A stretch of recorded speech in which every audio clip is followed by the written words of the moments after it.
The War of 1812. November 1813.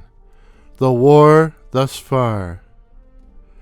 In November of 1813, the main action on the Northern Front is the attempt by an American army of 8,000 men to move down the St. Lawrence River for an assault on Montreal, an invasion which will culminate in the famous, or infamous, Battle of Chrysler's Farm on November the 11th. I will not be covering the battle in today's video, but will do so shortly when I review Donald E. Graves' account, Field of Glory. But for right now, let's just say that this engagement did not provide much glory for the U.S. Army. But what else happened in the war during November 1813? Most of the action took place in the southern U.S.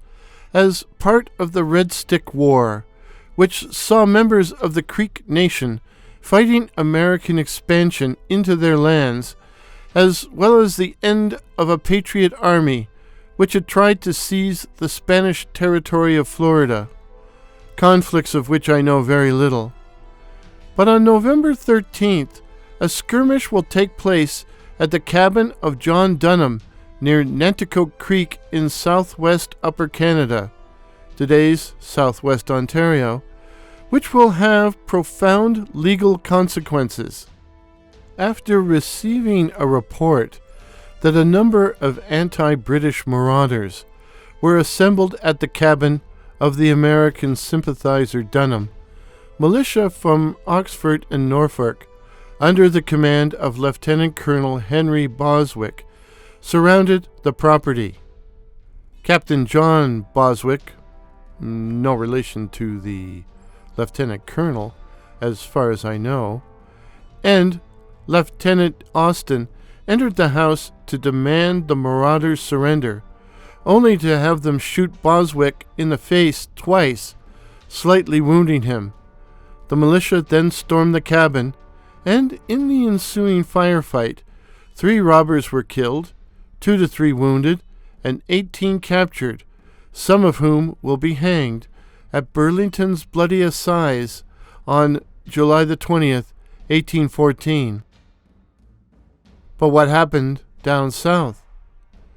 The Creek War is linked to the War of 1812 and was a conflict between the United States and those members of the Creek Nation, known as the Red Sticks, who were actively resisting American encroachment of their traditional lands.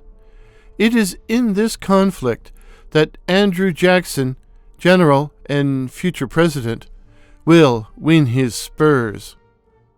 November 3rd sees the Battle of Tallusahatchee, which occurs when Jackson learns of a large force of Red Sticks at a town 8 miles northeast of his supply base at Fort Strother on Mississippi's Coosa River.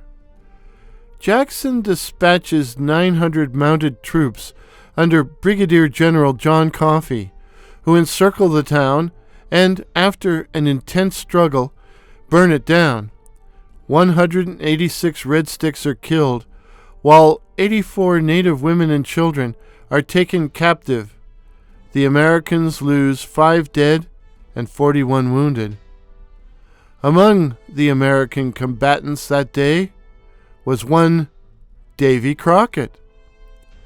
This was followed on November 9th by the Battle of Talladega.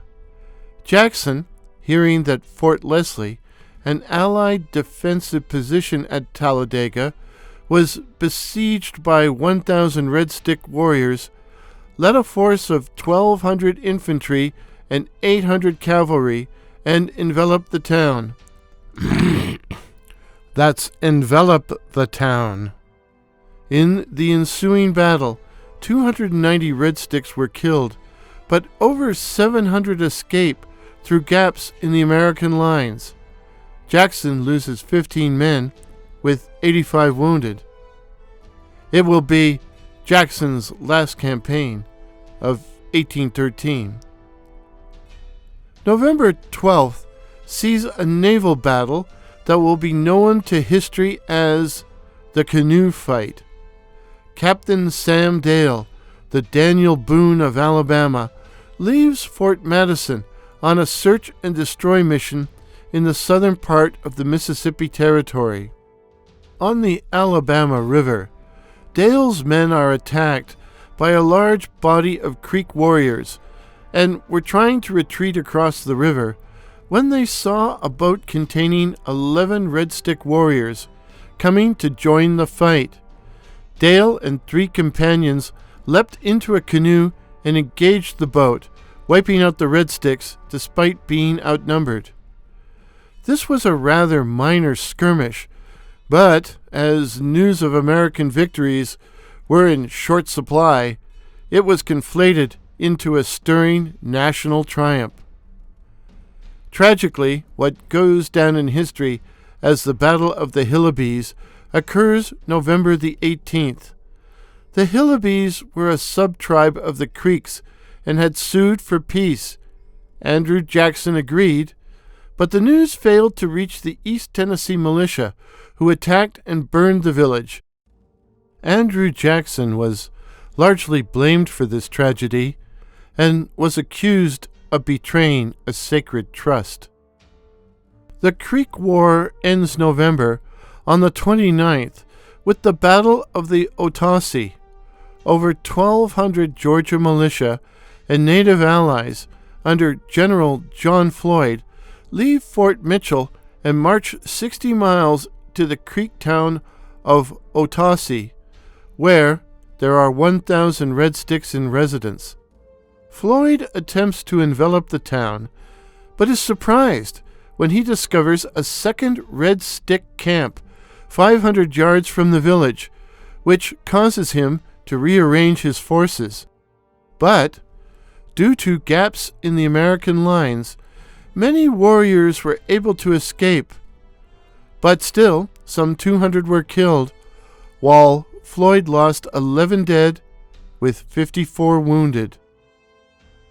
Finally, the last act of the Patriot War, an attempt by a group of American Patriots to seize Florida from Spain, transpires on November 22nd, when Spanish troops, complete with artillery, attack the Zephaniah Kingsley plantation at Laurel Grove, forcing some 70 Patriots, who had been using the house as a headquarters, to flee into the woods.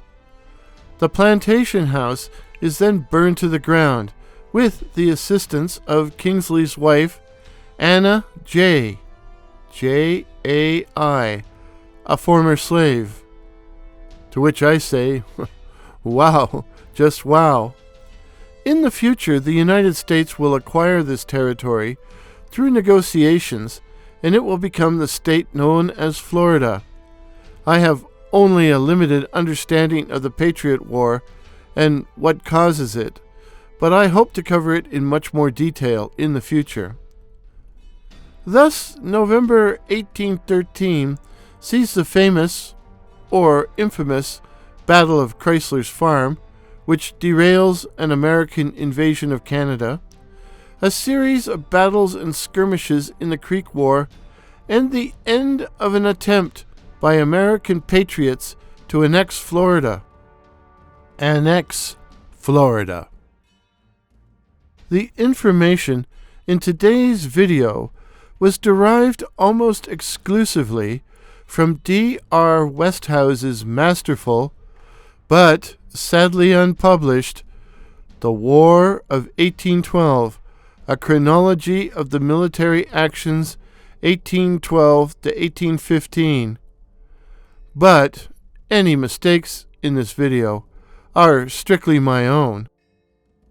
I acquired this amazing resource when I purchased Mr. Westhouse's collection of War of 1812 books. 72 of them, and I sure wish I'd had it when I had started this channel. If this is your first visit to 1812 channel, my name is Warren. And I'm your host. Nor am I an expert on the War of 1812. Instead, I'm a student wishing to learn about the conflict. Each month for the roughly 3 years of the war, I will outline the major events. I will also review a book on the war. Did I miss anything today? Any errors? Then please let me know in the comments below. And when the barrage lifts, cheers!